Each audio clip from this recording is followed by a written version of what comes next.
Great to see everyone here tonight. Um, so tonight I'm going to talk about the part 2 of, get my desk a little more situated here, on water. Okay, so we talked about how our body is 75% water.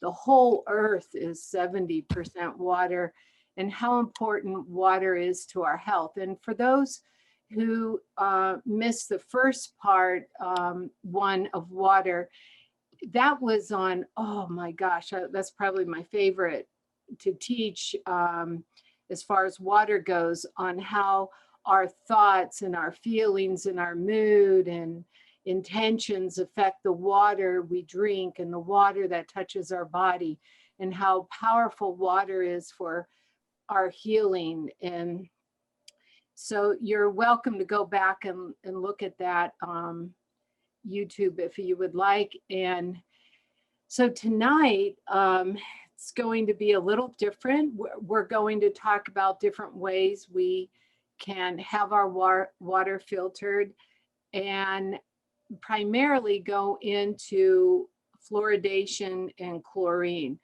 Probably most of it will be on fluoride, but we'll see. I'm trying to keep you closer to a half an hour and allow time for any questions and answers.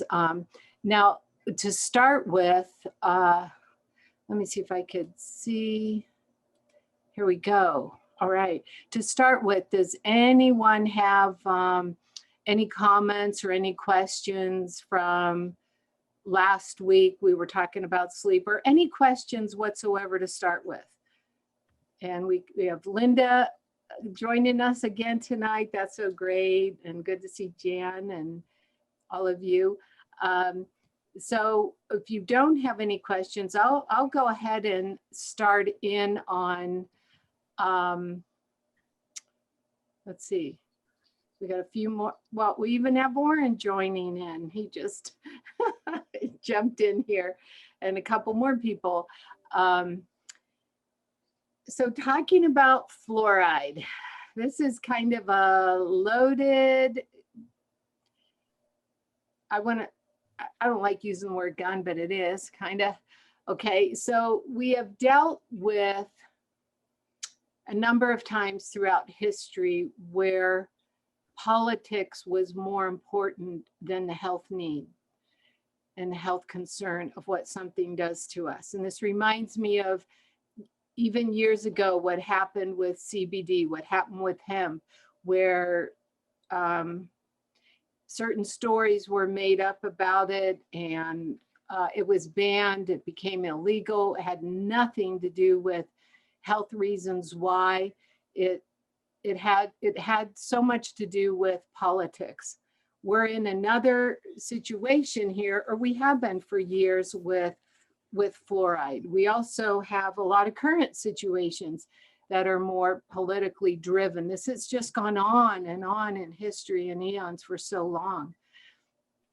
And around 1939, there were famous, let's just say, institutions, people involved in trying to figure out what are they going to do with all of this toxic waste of sodium chloride that's coming from these aluminum plants.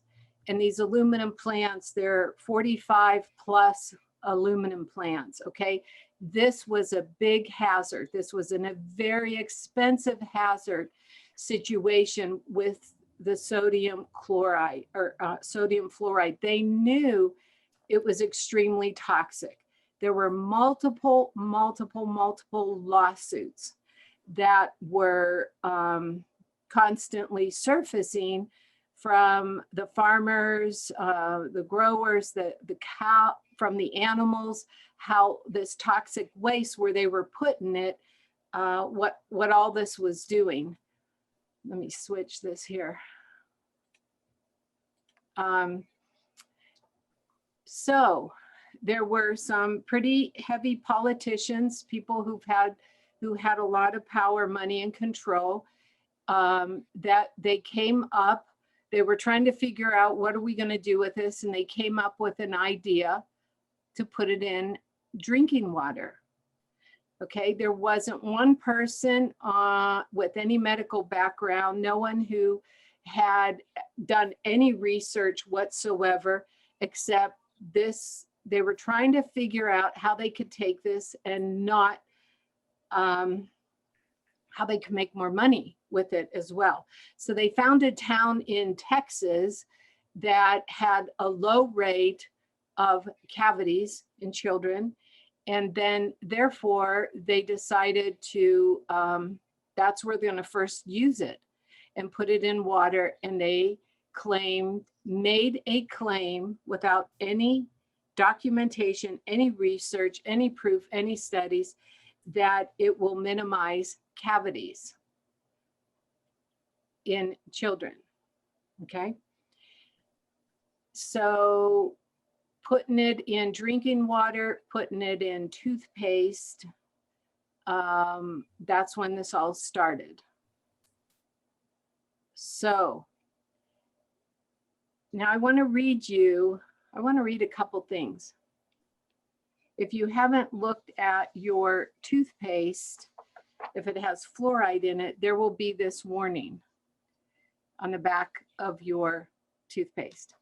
Keep out of reach of children under 6 years of age. If more than used for brushing is accidentally swallowed, get medical help or contact Poison Control Center right away.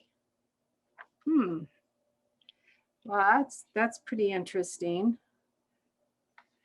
So then, so let's just talk about the toothpaste a little bit. That back then there was a regulation for how much toothpaste by WHO that was legal, how much fluoride you could put in, whether it's your drinking water or so many liters of water. It was 1.5 milligrams per liter. Although, in spite of what was recommended about in that range, the US has chosen to do 4 milligrams per liter. So we are the highest in all other countries. And there are a lot of countries who will not use fluoride in their water at all. It's banned. So I'm just kind of bringing up a little bit of awareness here with this.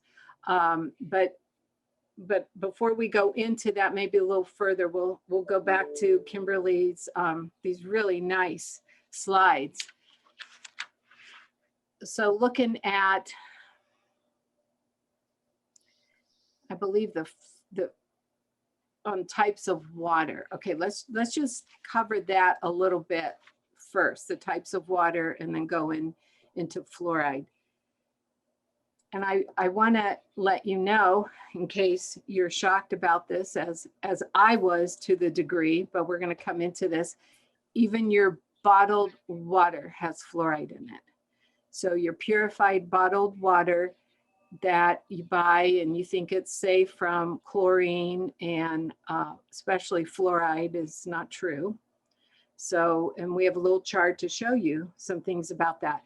But these are all the general options that people have and use for drinking water. The distilled water, ionized water, its minerals get put into that water.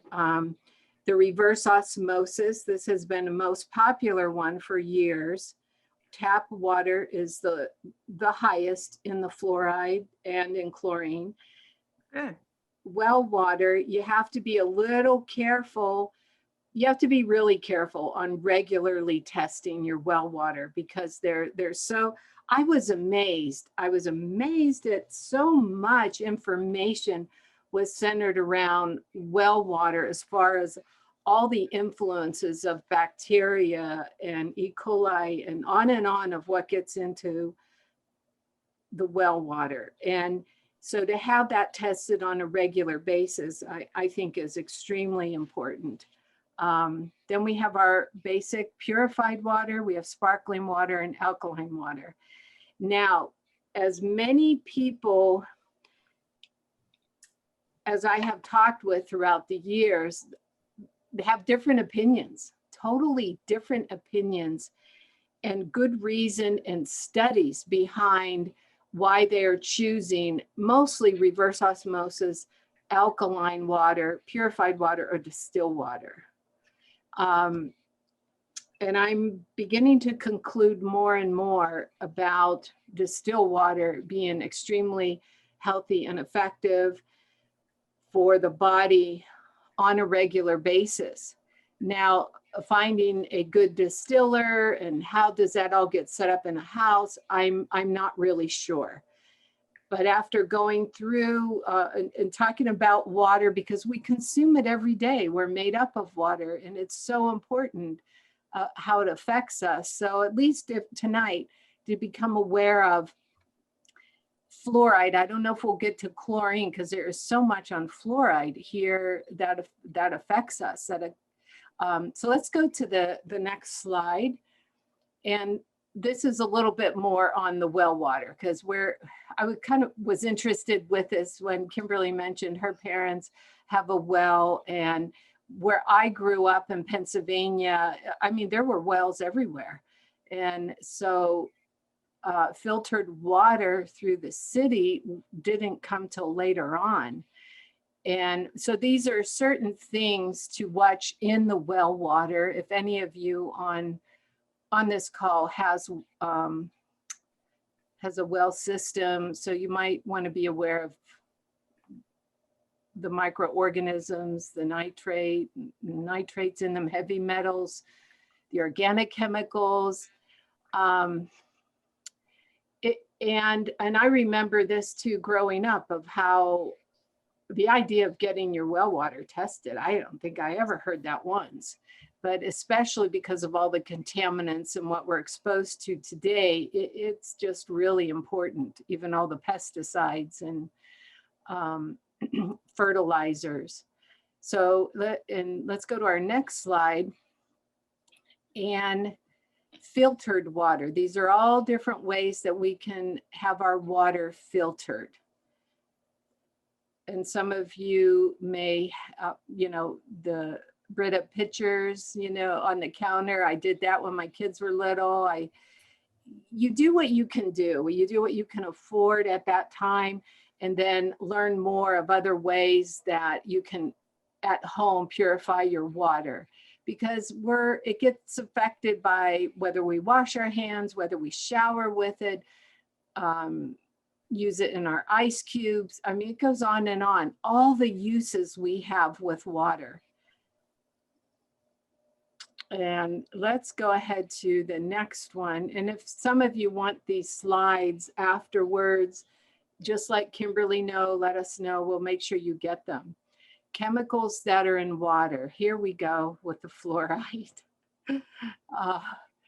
And fluoride's found naturally in the earth. It's found naturally, off of the water that flows off of stones and rocks. It's in the soil.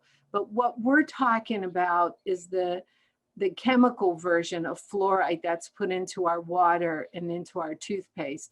It's even put into fruit juices that they give children. It's put into especially grape juice.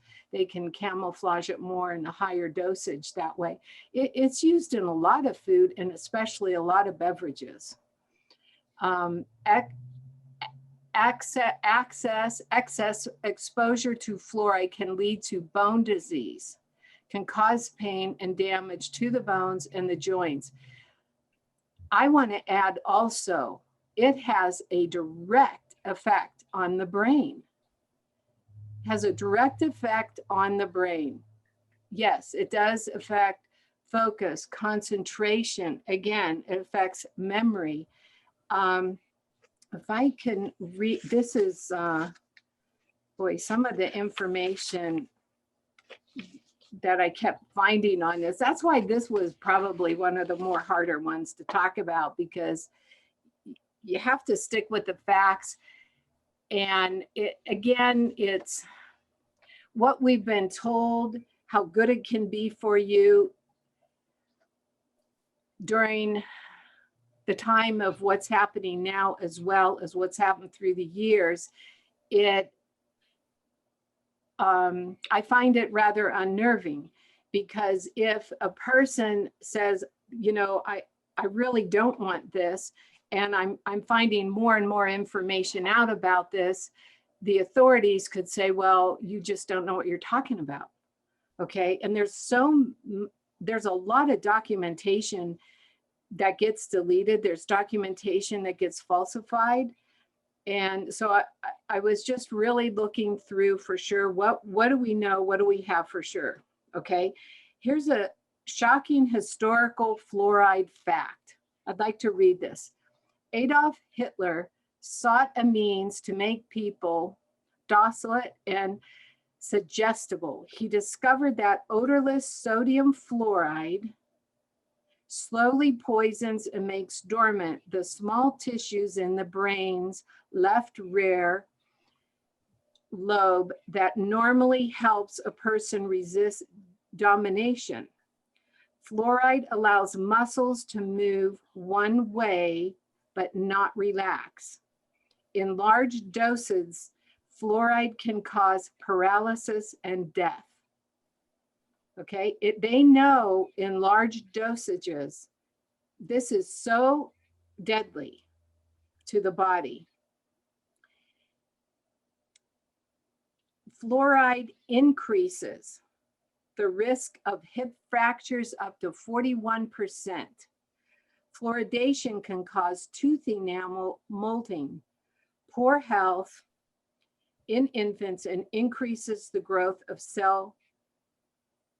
cancerous cells. It goes on and on, just like this sheet here, which we're not always told or we don't know about, but it's added to a lot of medications. And like I said, it's put in beverages, it's put in a lot of food.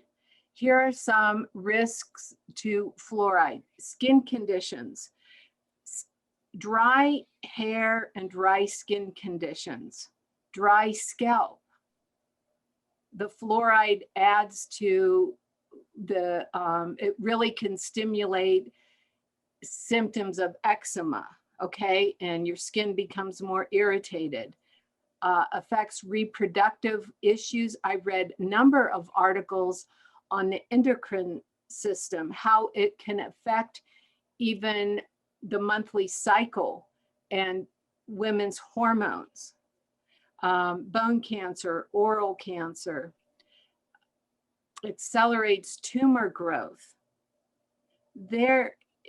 I have something else. Gosh, this is just interesting. Russian studies back in the 1970s demonstrated that workers suffering from exposure to fluoride in the workplace exhibited signs of impaired mental functioning.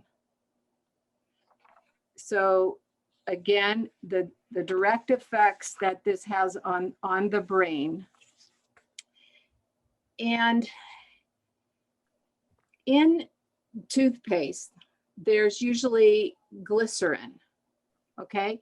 It's a stickier substance. Glycerin it's real sticky, it's sweet.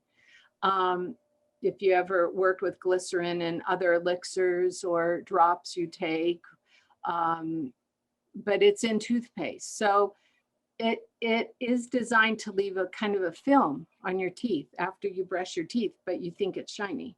Okay, you think it's making it a little whiter and nicer. What that does is it interferes with healthy plaque, or not healthy plaque. It's to help break down the plaque on your teeth. It prevents for healthy enamel to build on your teeth. So I'm going to tell you a tidbit, but it's an old one. Again, a nice home remedy, but I want you to know this in case you want to try it. The first time it was presented to me, a long time ago, the person who suggested this to me, I thought they were nuts. And why would I want to put soap on my teeth? So you can use bar soap, or you can use Miracle 2 soap. Okay? Toothbrush, Miracle 2 soap. Put a little drop or two, and you only need to do this, maybe go through your teeth once or twice, okay, after you've eaten or before you go to bed, and get the acid off of the teeth, get the film off the teeth, get the food off the teeth. If you think about it, they tell us to get rid of germs off your hands, you just use soap and water and rub it, right? Just rub it a few times and the bacteria and the germs are gone. We're talking about soap, whether it's bar soap. I like Miracle 2 soap because it doesn't have any chemicals in it. We have lots of these bottles if anybody needs any. It's my favorite soap in the world. I wish I owned that company. Maybe I will one day. I just love it because you use a little and you'll never get a film build up in your tub, ring around the tub with Miracle 2 soap. And it's, we use it for the hands. We use it all over. I know I should own the company, but it is quality. And the last ingredient they put in their products is love. And I just really like that. It has a good high vibration.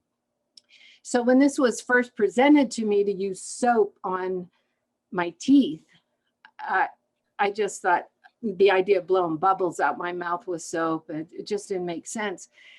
The more I have studied this, okay, I have no problem trying this now, because just soap and water breaks down, gets rid of the bacteria that stays on the teeth, in the mouth. A lot stays on the roof of the mouth, okay? And even on the tongue.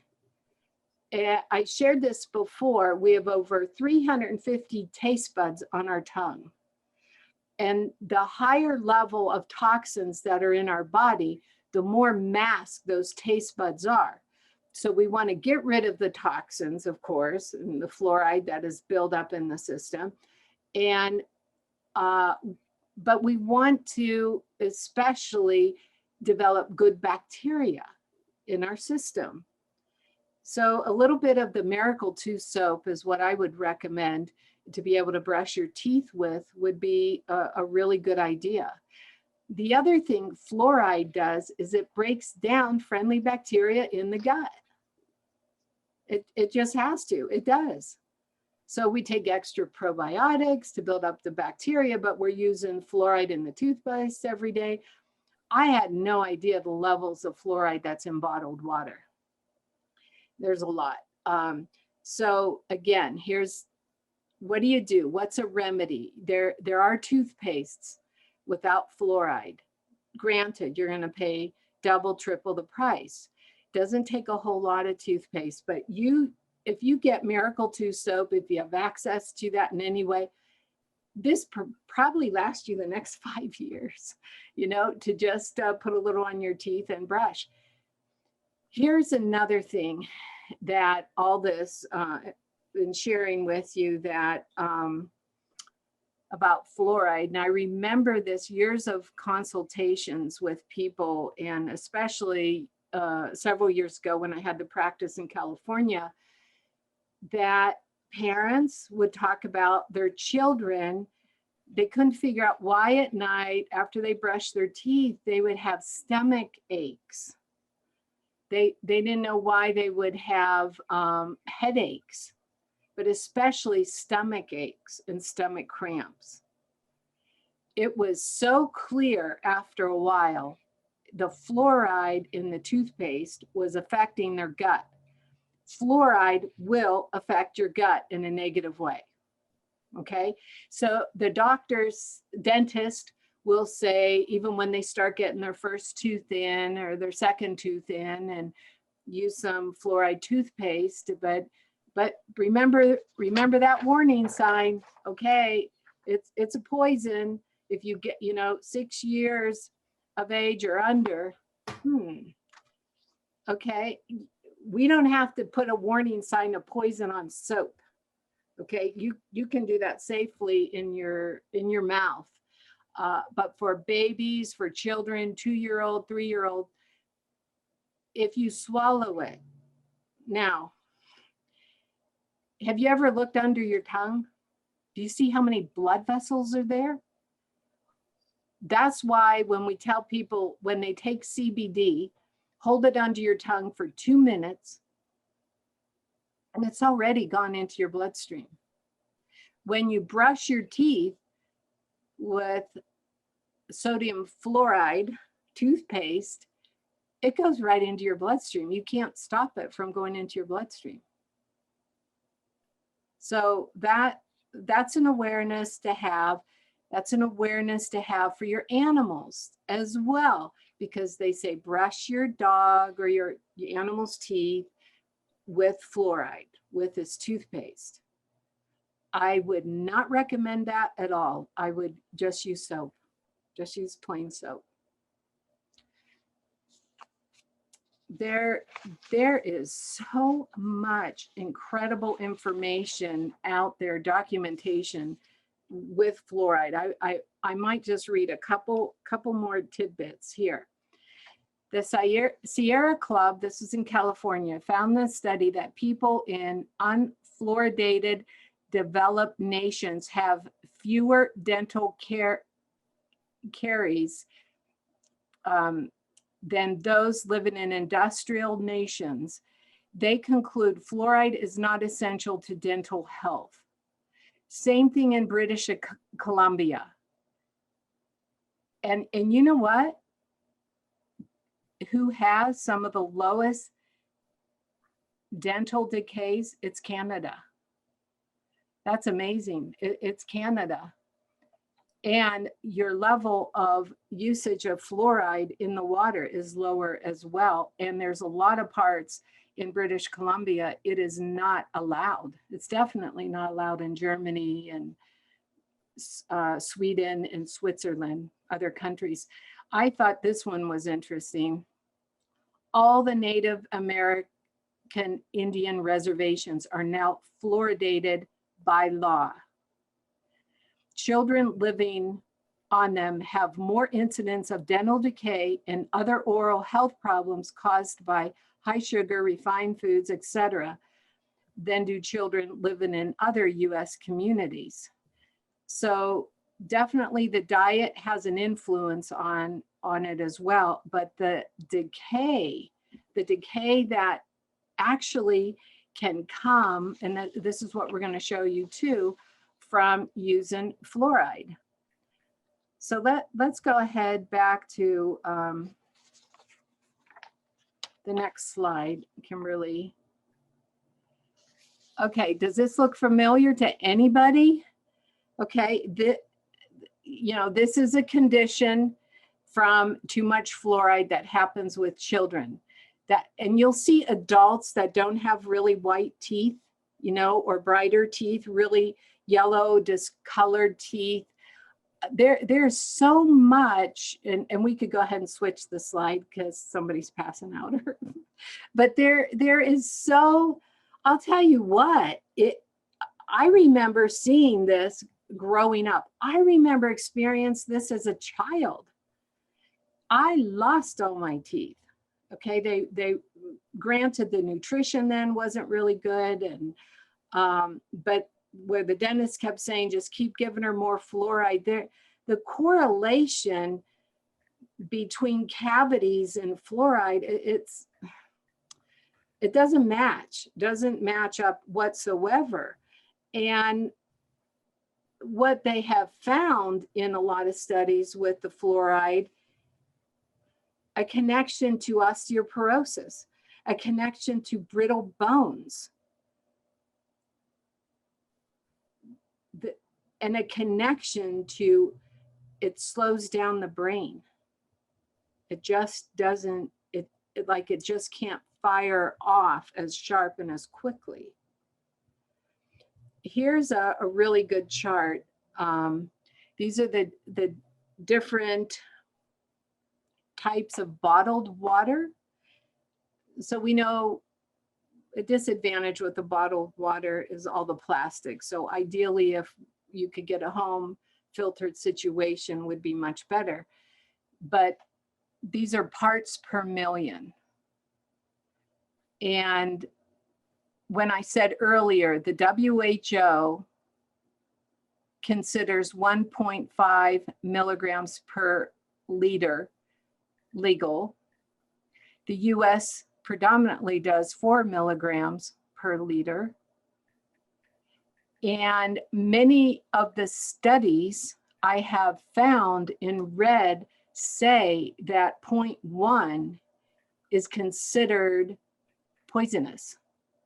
Okay, many studies that I read. And so I just want you to look through what you see as, you know, what some of the levels are. Aquafina is lower, as we can tell.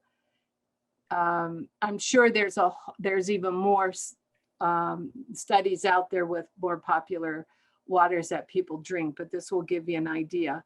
Let's go to the next one. And I wanted to show you this as an example that the Berkey water system, I'm not selling Berkey, by the way. I just found it to be economical. I found it to be really effective of what their carbon filters clean, all the contaminants it will clean out. But this will give you a range. If you have a water filter system in your home, you want to get your water tested after using it. You want to know what are the levels, whether it's the chlorine, whether it's the fluoride, what the bacteria level is. You want to get it tested. And you have the right in your own community to get your water tested, even your tap water tested. They have to be in these ranges. Now, is around 1963 when the level was tested, or they agreed that the US would be 4 milligrams per milliliter. Several years ago, they did a secondary suggestion. They have not made it mandatory. They took it down to 2 milligrams per liter. Now, it doesn't have to be enforced. They just suggest it. Why did they come up with it? It came from the dental disease, and it came from how it's affecting everybody's bones. So they had well documentation for making this change, but they haven't enforced it, nor I doubt that they will. And again, everything that I kept reading talked about the money and the politics heavily behind all of this. So I think, let's see, Oren, you're still on, aren't you? Let's see if I get on to see everybody, then I get distracted. Okay, there's Oren. Oren, you were talking about the system, because we were talking about in Europe and other places that their filtering system. I would love it if you can just share what other countries are doing. Thank you, Judy. Europe. Can you turn your volume up a little? I'll pull it closer. I think that'll help. Oh, yeah. How's that? Good. European Union uses ozonation. So they add ozone to the water to purify it instead of fluoride and chlorine. Chlorine especially to sanitize it. The ozone does that instead of, and they don't add chlorine to it. My understanding is they look at fluoride and chlorine as being toxic, so generally don't use it. So there's an alternative method to removing contaminants, organic contaminants from the water. The system you showed me was so impressive. You showed a picture of that. Mm-hmm. That it's extremely sophisticated. Mm-hmm. And why we're not using that in the US? I don't know. And the first ship I was on was a test platform for reverse osmosis. They literally took seawater and pushed it through these membranes, and it could produce 3,000 gallons of water a day, which was more than we needed. And you incrementally added, these sets of canisters indefinitely, and you increase the uh, distillation by 3,000 gallons for each one. So it was an impressive system, and that was on our ship in was commissioned in 1980. So that's been a while that we've been working with reverse osmosis systems. In fact, it was being tested then, and true to form, they went 12 years testing it, which is what they wanted. And I was on another ship down the road, and midway through my career, almost 3/4 of the way through my career, and it came out in the local in our military paper that it was successful, and they were going to start putting it on newer ships. So That's really good. Thank you. you're welcome. You. So if you can go to, and that's okay, Kimberly, if you want to go ahead and take that off now. Go to water and toothpaste and soap that is not fluoridated. See how your hair could feel. See how your skin will feel. I don't know, try brushing your teeth with, some Miracle Tooth soap, a few drops of it. Doesn't take much, doesn't take long. It could get rid of the acid buildup on the gums, in the whole mouth. It can really help. And so let's say you've had fluoride for years and years. What do you do about that? Does it stay built up in the system? It tends to, especially the brain, endocrine system. It goes to any fatty tissues as well. Chlorine and fluoride will do that. I would take liposomal vitamin C. I would strongly recommend our vitamin C. I would take 3 capsules twice a day. That will start helping improve the gut health. That will help overall your immune system. Vitamin C is fabulous for strengthening and cleaning out the cells in a healthy way. It can help neutralize the toxicity and the acid that tends to build up in the blood, in the system. The other thing I would recommend is the minerals that we have, because the minerals will supply you with the essential minerals, and it's also helps to balance out the electrolytes. It is so healing and good for the brain, especially if you've already been exposed to that much fluoride. So it can help with starting to pull some of the excess out of the system as well.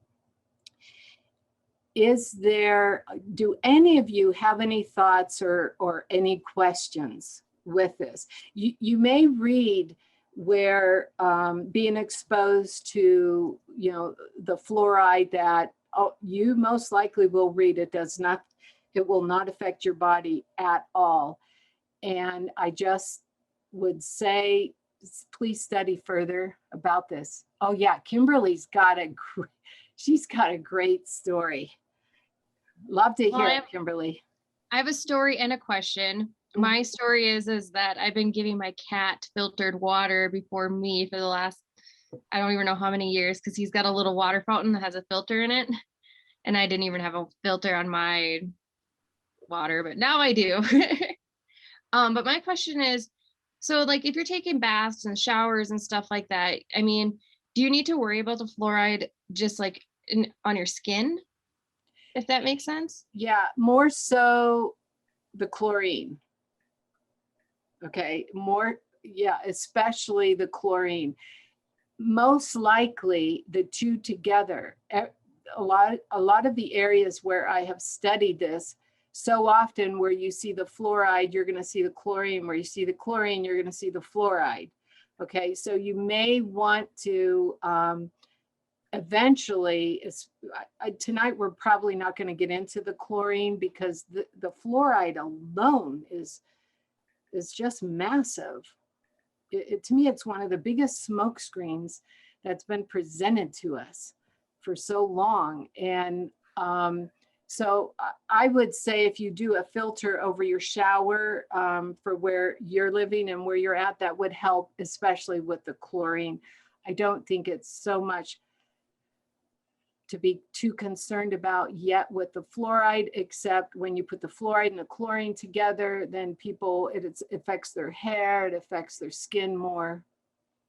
And what you were saying about your animal, it just cracks me up because it's that way with a lot of people.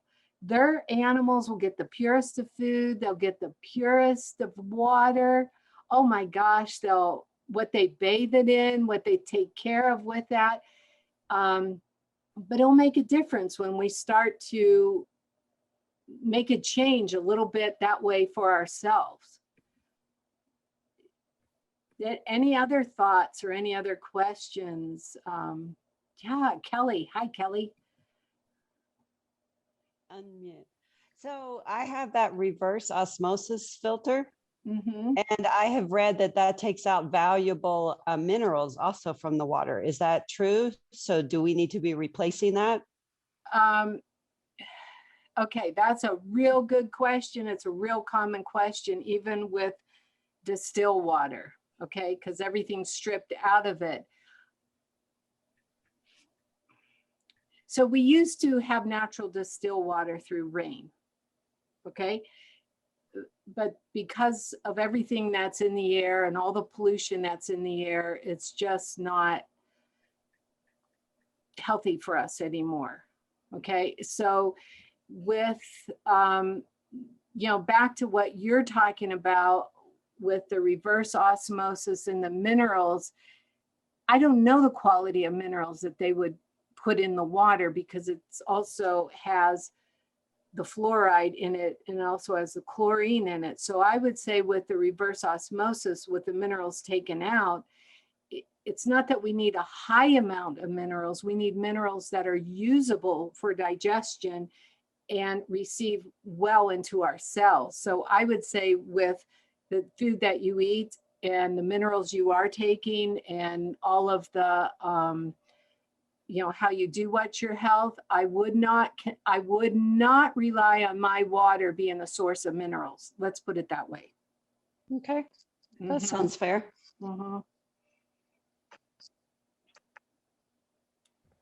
What kind of water do you drink, Paul? Hi. We got that was a great question. We got the reverse osmosis, and I popped another filling out the other day, and and my dad actually said, I think you should get some, more minerals in you,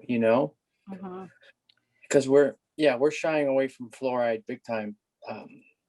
We don't use it in toothpaste, in the water. It's a big problem, and you're so spot on with that. It's like a slow killer, and it's and those are the ones to be more cautious and careful about. I was reading statistics in the last 10 years compared to even like 50, 60 years ago of the cavities, the decay, the root canals in children. Oh my gosh, it is like quadrupled.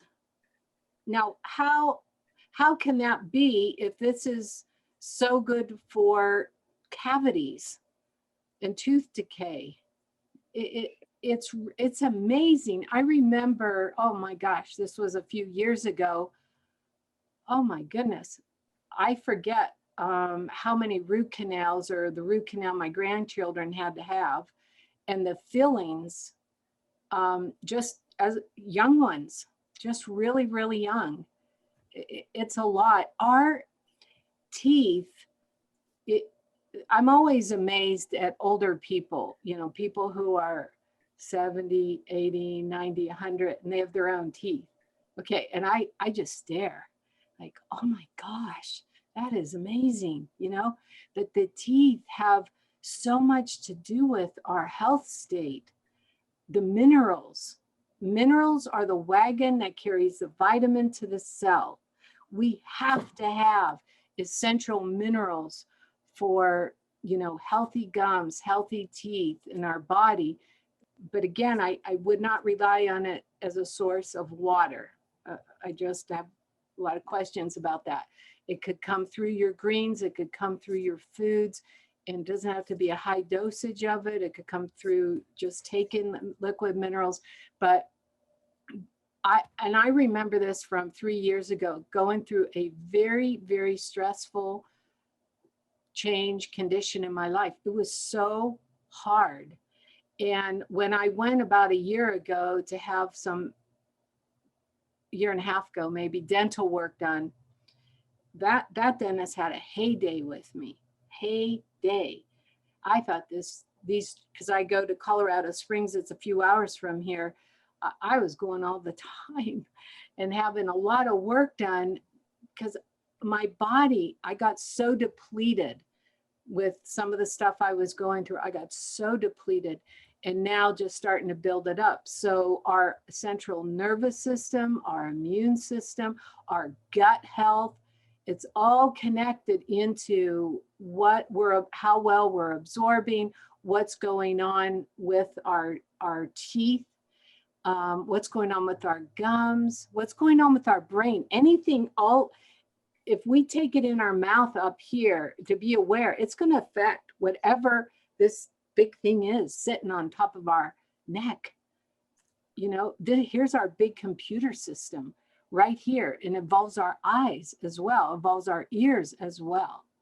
And I heard something that was really cool on a call today. And the guy was saying, make every decision with your heart. Make every decision. And ignorance never saved anybody. No, be aware, educate yourself, know what it is, but put your heart into making any change you want to make to better your health, to better your life, whatever it is. That it's got to feel that so good inside of who you are. So don't just take what I'm telling you tonight, but maybe read some of this stuff, study it yourself. I don't know, look at the back of your toothpaste. What's the warning on it? That'll tell you a lot right there. Okay. If something may cause death, okay, I would want to know about it. But even though this could be a little thing that you could tweak in your life today, and to have this knowledge of it, then you know what? You've just invested more good health for the next several years coming up for yourself. So I'm really, really glad to be able to present information to you, and to know we have this one case, we have this one body to take care of and to be aware of it. And I like what Paul said, it's the subtlety, that anything subtle that keeps creeping in, that's so quiet, okay? And that we might not want to know a lot about, or we just want to believe all the dentists, or we just want to believe because of where it came from, even though they've had no medical background. When they made this law to put fluoride into the water, it had nothing to do with our health and safety. Okay, I want to be aware, and I want to know what affects my health, what affects my safety. Okay, so now you get to be exposed to all this tonight too. And that's why I couldn't even do the chlorine. I mean, when I knew this would be a little more challenging, because I'm advocating for something that I do stand up for. That's why I'm in the herb industry for so long, in the body's ability to heal itself. This is stuff that blocks the body's ability to heal itself. It's sodium fluoride and chlorine. Okay, so we want these certain chemicals out of our water so our organs and especially our brain will function even more efficiently. Any other thoughts before I get to send you all off tonight with lots of gratitude and lots of love? And have a great evening, everybody. Thank you for joining us tonight.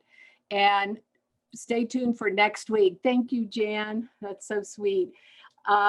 Yeah, next week will either be chlorine or we were going to talk about allergies. So we'll let you know what Kimberly comes up with. Thank you. Have a good night. Bye-bye. Thanks, Judy. Bye-bye. Good night, everyone. Bye, Bernie. Nice Thank you. evening. Thanks. Bye. Bye. Bye, Bye. Orion.